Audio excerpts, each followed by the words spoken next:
The Squid Game series became so popular because of its deadly challenges. Who would have thought that watching adults play children's games to the death would be so exciting?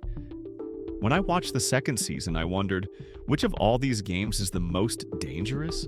Although they may look interesting, fun, and colorful, we know that losing any of them is the same as death. I want to speculate on which game you have the best chance of surviving. Now that we've had 2 full seasons of the show, we have a lot of games to analyze. Let's discuss the game Red Light, Green Light. You have a soccer-style playing field that you have to cross in under 5 minutes. But here's the catch. You don't have the full 5 minutes to cross the field. You can only move when the giant puppet turns away.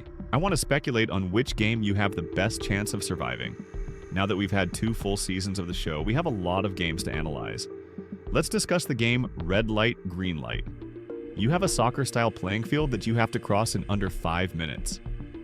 But here's the catch. You don't have the full 5 minutes to cross the field. You can only move when the giant puppet turns away. While there's no exact data on the length of the playing field, Netflix did a real experiment called the Squid Game. They gathered 456 participants to recreate all the games from the show. For the game Red Light, Green Light, they built a field that was 100 meters by 40 meters, which is slightly smaller than a football field.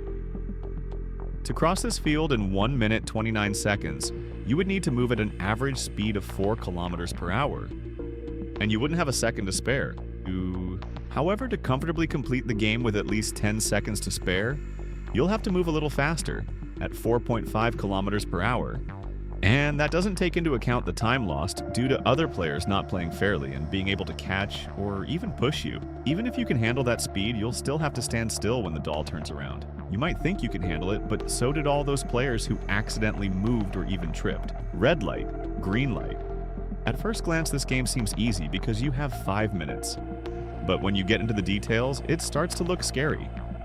In total, 456 players participated in the first game, of which 255 were eliminated. This means that 56% of all players died, which is a huge number. Still think this game is easy. The next game, Sugar Honeycomb, had 187 players.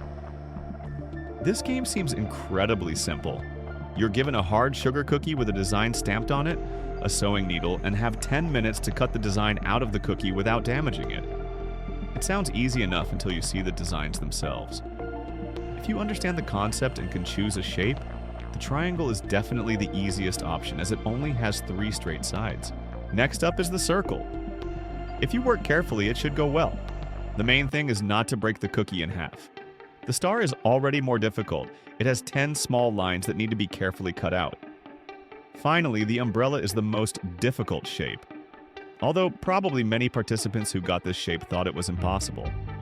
However, Gi-hoon proved that it is possible, finishing his cookie at the last second. It is a pity that we cannot find out the percentage of players who passed or failed with each shape. But unfortunately, such data is not available. It seems that the first wave of players finished cutting around halfway through the game, and these were most likely the triangle and circle players. At the end of the game, 108 players successfully cut out their shapes, 57 players got confused or made mistakes that resulted in cracks, and they were eliminated. Another 22 players did not finish within the allotted 10 minutes and were also eliminated. So, out of 187 participants, 79 people were eliminated, which is 42%. Although this game was probably just as nerve-wracking as the first, the elimination rate was significantly lower, giving a much better chance of survival. However, the next game was much more brutal. The next game was Tug of War, and this is one of the few games that literally splits the participants in half. 50% of the players will be eliminated regardless of their wishes. Your chances of surviving this game largely depend on how quickly you can join a team with physically strong participants. Tests by other YouTube creators show that the strategy demonstrated in the show does not make much difference in winning. The game is mostly based on the physicality of the players. Larger and stronger participants have a greater advantage by joining teams with other strong players, while smaller players are more likely to team up with each other, and unfortunately, they are the ones who lose most of the time. This is a bit surprising because the games throughout the show are shown to be as fair and equal for all players as possible. Players are constantly reminded that the rules must be followed. The games must not seem unfair or favor a certain type of player. The whole point is that anyone can win in the games. This is why guests bet on the players. After all, they are looking for bright and exciting sensations in their dull lives. Most likely, teams of strong players would be pitted against each other, and a team of weaker players would fight among themselves. This would ensure balance and equal chances of winning for most participants, and also provide spectacular matches for VIP guests. The marble game is another one where at first glance about 50% of the participants die, like in tug of war. Initially, it may seem that since the players are divided into pairs, one wins and the other loses. However, in this game, more than half of the participants died. Players are allowed to choose the game they play with marbles. This means that if you often played such games as a child, you can suggest one in which you are good, increasing your chances of winning. However, your opponent may suggest another game that you are not so good at. Many factors come into play here: childhood experience, strategy, accuracy, random luck, and even bluffing skills. In addition, you need to finish the game within the 30-minute timer. You and your partner not only need to agree on the game, but also clearly define the rules to avoid arguments, which can also take time. If the game is long, the risk of not finishing on time only increases. In this game, 38 players entered and only 17 survived.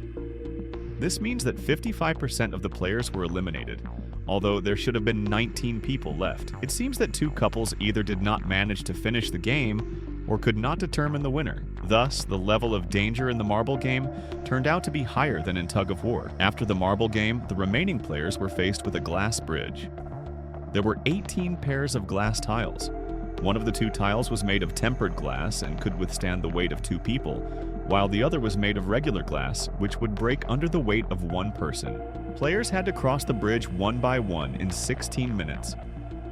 The game seemed simple at first, but the difficulty increased with each turn. If you were the first to go, your chances were slim, and if you were the last, you could see which tiles the previous players had chosen. But even that didn't guarantee victory. Additionally, players can simply refuse to move forward, which will cause conflict, especially if this happens towards the end of the game. This game started with 16 participants, but only 3 survived.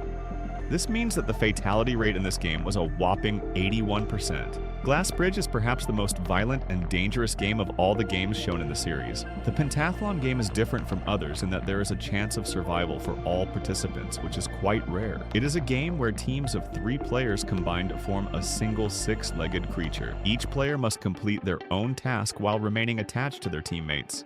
Success requires coordination and teamwork.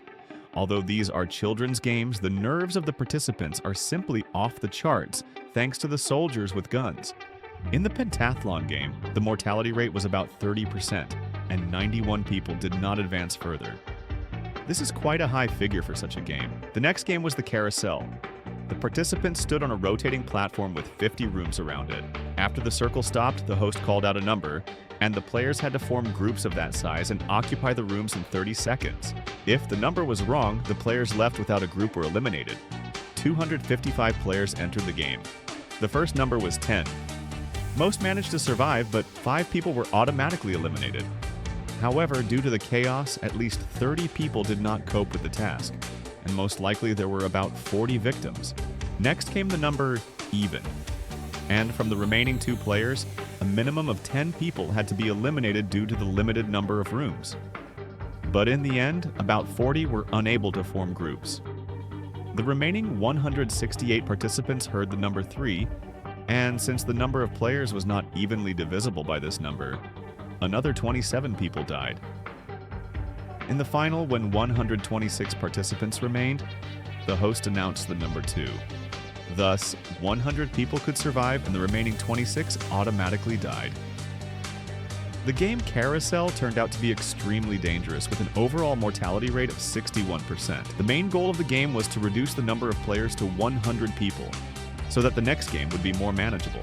With games like Glass Bridge, where 81% of participants die, or Carousel with its chaotic and violent rounds, many expected Red Light, Green Light to be a fairly simple game.